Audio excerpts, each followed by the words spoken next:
Hello everyone. In a short while, we shall witness a one-of-a-kind performance, a yoga demonstration by noted Bharatanatyam and renowned yoga exponent Yamini Muthanna. Yamini has been committed to yoga for over 3 decades. It was in 1988 that she met Yoga Visharad Sri B.N.S. Iyengar and started learning Ashtanga Yoga, a system outlined in the Yoga Sutras. After having studied Ashtanga for 22 years, under the able guidance of B.N.S. Iyengar, Yamini started her own yoga learning center, which is called Yogasthala. Her book, The Power of Yoga, published by Om Books International, delves into the deeper aspects of yoga, including the basic principles and aspects of Hatha Yoga, the chakras, mudras, pranayam, etc. So it's not just a theoretical, but a very instructional, practical, user-friendly book, which I would urge all of you to buy a copy and get it signed by our author, who shall be performing here in another 5 minutes or so. The book also features many asana sequences which are therapeutic and performed with technique and care. Now I would request Yamini Muthanna to take over and lead us through all the sequence patterns, the asanas.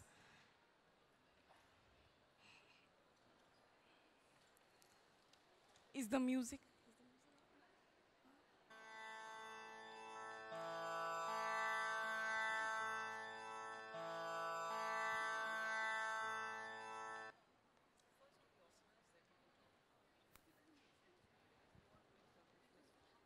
How did it come about? What was the journey like?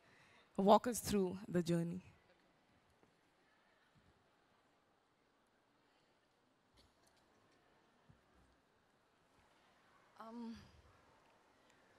It all started when I began yoga way back in 1985.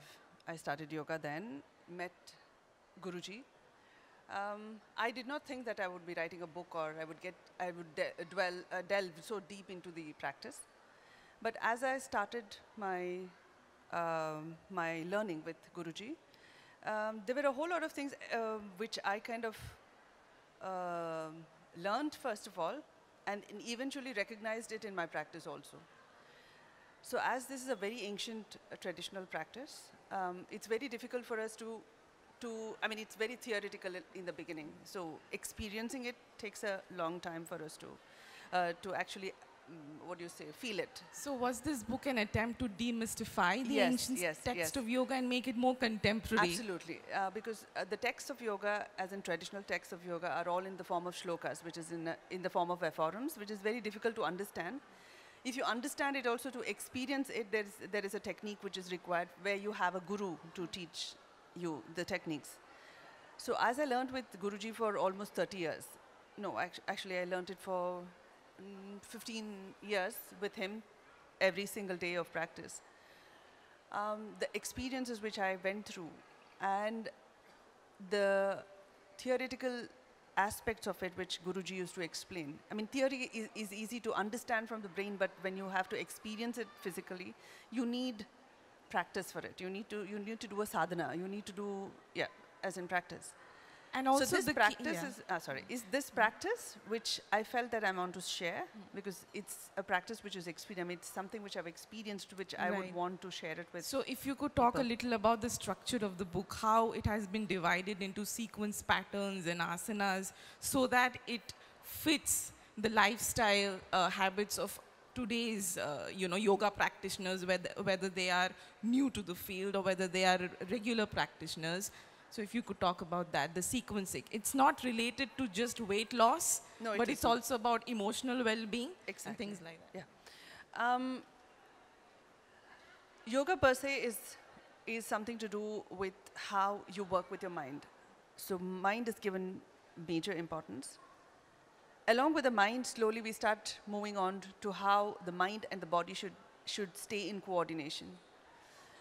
So this is basically the, the synopsis of the whole book, where I'm trying to make people understand or make the readers understand that this connection is something, has a technique, has steps, has stages in which you need to understand it. And it also has a dynamic flow because one posture flows into the other and then, Yes. Yes, actually there are a few things which is very, very important to be understood before a practice of yoga, if anybody would want to start off yoga. What exactly takes place? It looks like exercises, it looks like stretches, it looks like you're working on flexibility, it looks like you're working on strength, it looks like a format of exercise. But what is required to make it a yoga asana is when you are putting in an approach to it, when you have an attitude behind it, you need to understand what is required to be thought when you're doing this particular movement. So the demonstration that we are going to see today is based on the vinyasa flow. Yeah. So if you could talk about that. Okay. So asanas, each asana has got therapeutic value. Right. It can address certain. How does it do? How is it a therapeutic? I mean, how does it get into a therapeutic mode? Is the body's anatomy is very well taken into account in the asanas, though it was done 5,000 years back. Though the people did not have Google to check in the anatomy, did not have X-ray machines, but it was all set in from antargyan, in the sense of by meditation. Right. And getting internal into the length of the body and just checking what's happening inside. So, I mean, I wouldn't want to get into the synchronicity of breath is paramount. Absolutely. Because every movement, every posture space inside the body, yeah. So that creates space inside the body, and we get into different forms, imitating creatures basically, and each form addresses certain length of the certain meridian of the body.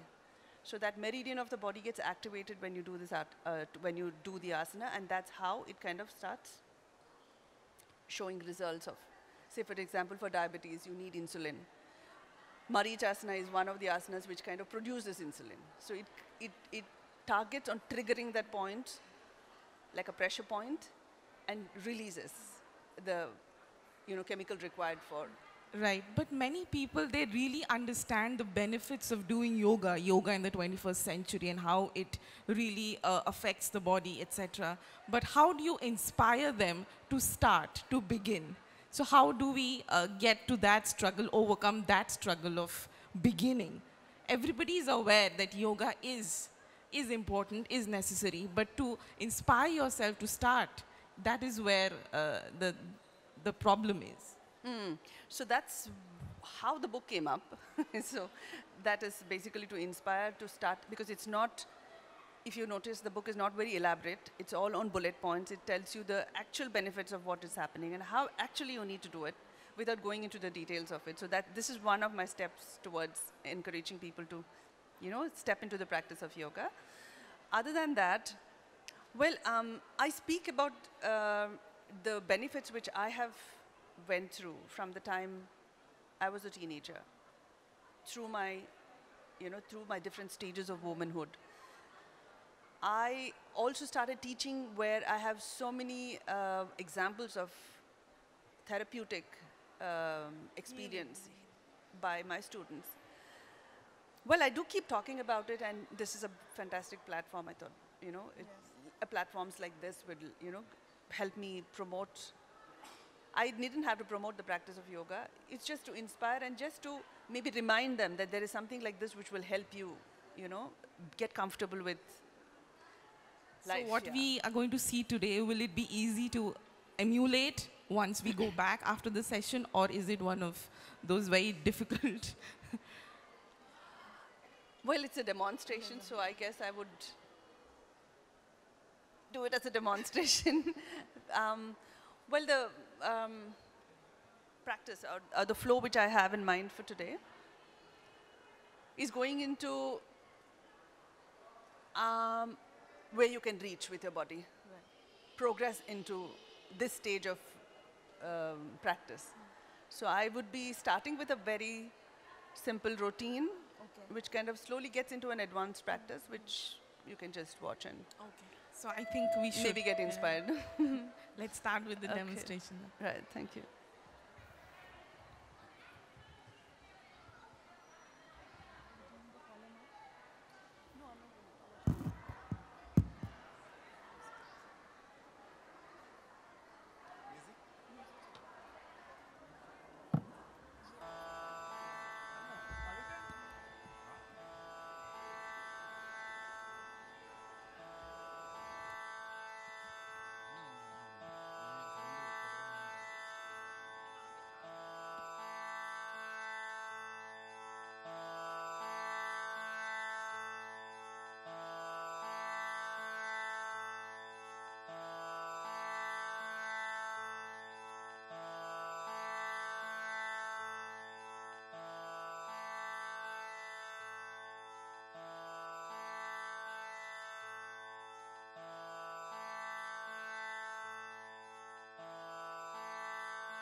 want some Surya Namaskara sequence. Okay. Okay, I will understand.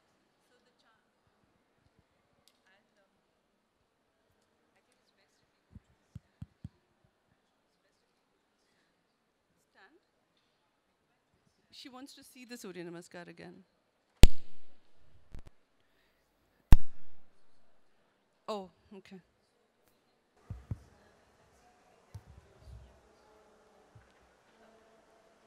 Yeah? Okay. You can come there. Thank you, Yamini Muthanna, for such a scintillating demonstration. I would urge all of you to head to our bookstall, hall number 11, F52. Get yourself a copy of The Power of Yoga, ask your questions, and get your copy signed. Thank you.